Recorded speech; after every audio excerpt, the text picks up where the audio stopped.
The living world. How wonderful is the living world? The wide range of living types is amazing. The extraordinary habitats in which we find living organisms, be it cold mountains, forests, oceans, freshwater lakes, deserts, or hot springs, leaves us speechless. The beauty of galloping horse, of the migrating birds, the valley of flowers, or the attacking sharks evokes awe and a deep sense of wonder. The ecological conflict and cooperation among members of a population and among population of a community, or even the molecular traffic inside a cell, make us deeply reflect on what needed is life. This question has two implicit questions within it. The first is technical one and seek answer to what living is as opposed to the non-living. And the second is philosophical one and seek answer to what is the purpose of life is. As scientists, we shall not attempt answering the second question. We will try to reflect on what is living. What is living? When we try to define living, we conventionally look for different characteristics exhibited by living organisms: growth, reproduction, ability to sense environment, and mount a stable response come to our mind immediately as a unique feature of living organisms. One can add a few more features like metabolism, ability to self replicate, self organize, interact, and emergence to this list. Let us try to understand each of these. All living organisms grow. Increase in mass and increase in number of individuals are twin characteristics of growth. A multicellular organism grow by cell division. In plant, this growth is cell division occur continuously through their lifespan. In animals, this growth is seen only up to a certain age. However, cell division occurs in certain tissue to replace lost cells. Unicellular organisms grow by cell division. One can easily observe these in vitro cultures by simply counting the number of cells under the microscope. In majority of higher animals and plants, growth and reproduction are mutually exclusive events. One must remember that increase in body mass is considered as growth.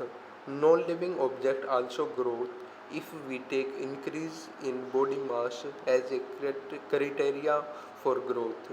Mountains and sand mounds do grow. However, these kind of growth exhibit by non-living object by accumulation of material on the surface. In living organisms, growth is from inside. Growth, therefore, cannot be taken as defining property of a living organism. Conditions under which it can be observed in all living organisms have to be explained, and then we understand that it is a characteristic of living system. A dead organism does not grow. Reproduction likewise a characteristic of living organisms. In multicellular organisms, reproduction refers to the production of progeny processing features more or less similar to those of parents. Invariability and implicity we refer to as sexual reproduction. Organisms reproduce by asexual means also. Fungi multiply and spread easily due to the million of asexual spores they produce. In lower organisms like yeast and hydra, we observe budding.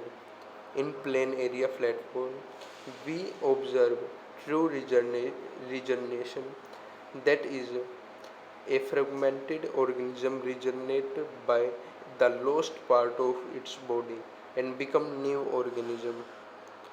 The fungi, the filamentous algae, the protonema of mosses all easily multiply by fragmentation.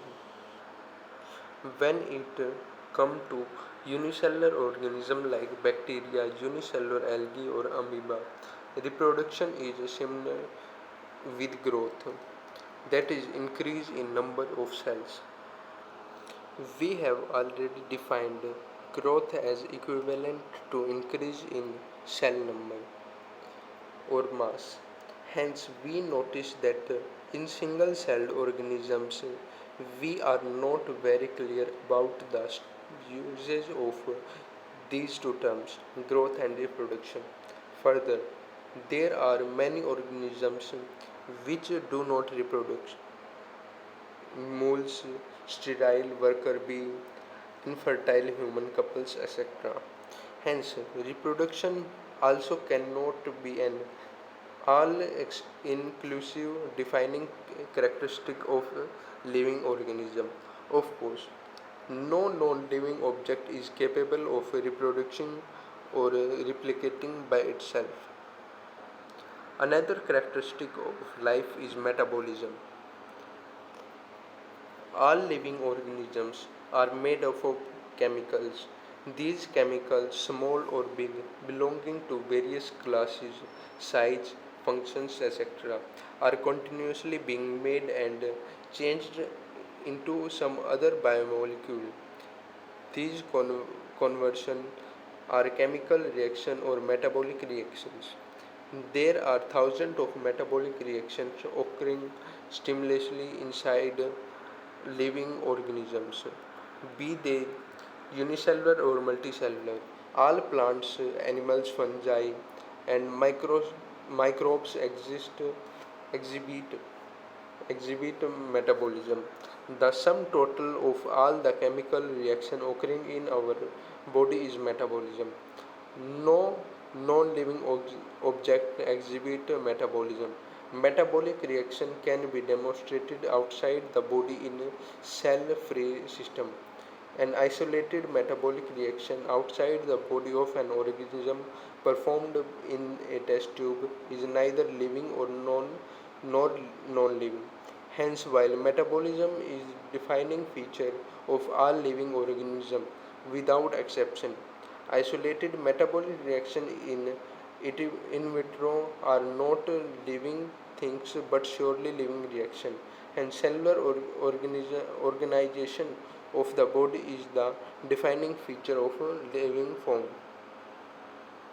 Perhaps the most obvious and technically complicated feature of all living organisms is the ability to sense their surrounding or environment and respond to their environmental stimuli, which could be physical, chemical, or biological.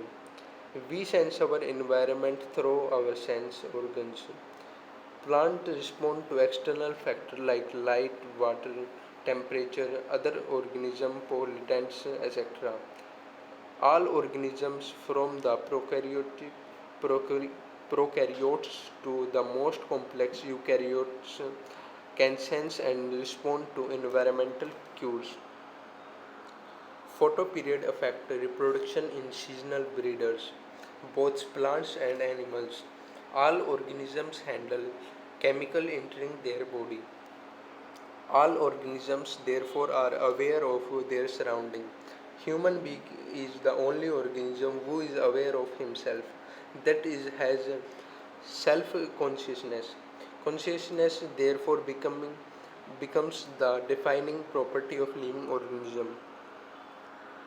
When it comes to human being, it is all the most more difficult to define the living state. We observe patients lying in coma in the hospital, virtually supported by machines which replace hearts and lungs. The patient is otherwise brain dead. The patient has no self consciousness. Are such patients who never come back to normal life, living or non living? In higher classes, you will come to know that all living phenomena are due to underlying interactions.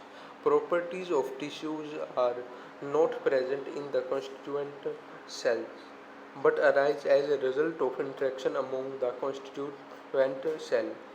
Similar properties of cellular organelles are not present in the molecular constituent of the organelle but arise as a result of interaction among the molecular components comprise the organelle. These interactions result in emergent properties at a higher level of organization. This phenomena is true in the hierarchy of organizational complexity at all levels. Therefore, we can say that living organisms are self-replicating, evolving and self-regulating interactive systems capable of responding to external stimuli.